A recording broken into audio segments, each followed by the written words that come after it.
Welcome to Fresh Waters, spiritual reflections helping you to grow in faith. Today's session is about genuine worship.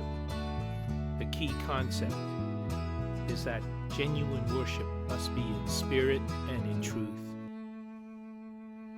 Today's scripture is from John chapter 4, verse 19 to 24. Sir, the woman said, I see that you are a prophet. Our fathers worshipped on this mountain, but you Jews claim that the place where we must worship is in Jerusalem. Jesus declared, Believe me, woman, a time is coming when you will worship the Father neither on this mountain nor in Jerusalem. You Samaritans worship what you do not know. We worship what we do know, for salvation is from the Jews. Yet a time is coming, and has now come, when the true worshippers will worship the Father in spirit and truth. For they are the kind of worshippers the Father seeks. God is spirit, and his worshippers must worship in spirit and in truth. What goes through your mind when you come to worship God in church? Are your thoughts clear of anger, hatred, lust, and evil? Is your mind occupied with the preparation of a meal, a meeting, or a ball game after the worship service? How often do you look at your watch when you worship God? How genuine is your worship? In John chapter 4, we read about Jesus having a conversation with a Samaritan woman outside the town of Sychar. She was fetching water at the well, and Jesus asked her for a drink.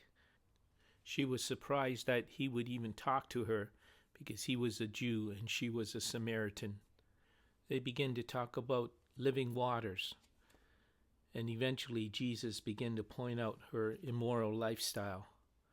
She most likely felt uneasy about this. Realizing that Jesus must have been some kind of prophet, she began to change the subject and asked Jesus about the place of worship.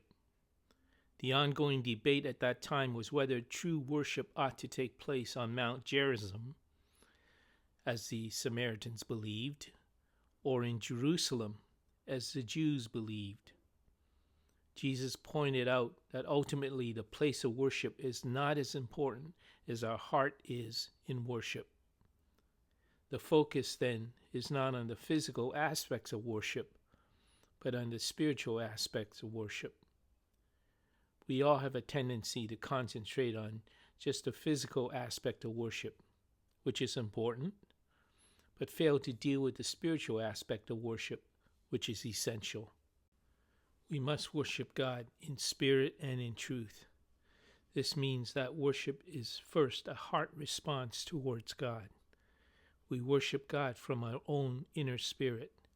This may result in changes to the physical aspect. Secondly, worship must be in truth.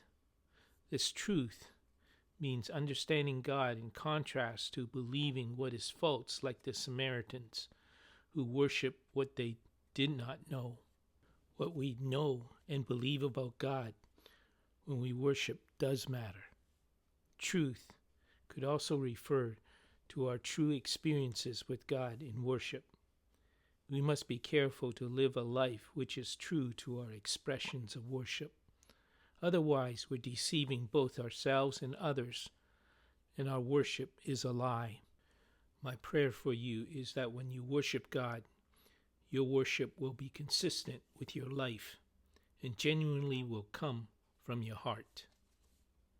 Just think about it. Is your worship of God truly from your heart? Think of the God you worship. How much of your understanding of God is scriptural? Do you have false concepts of God that come from the world? What really occupies your mind during worship? What one thing will you do this week that will help you worship God in spirit and in truth? May God bless you in your spiritual journey.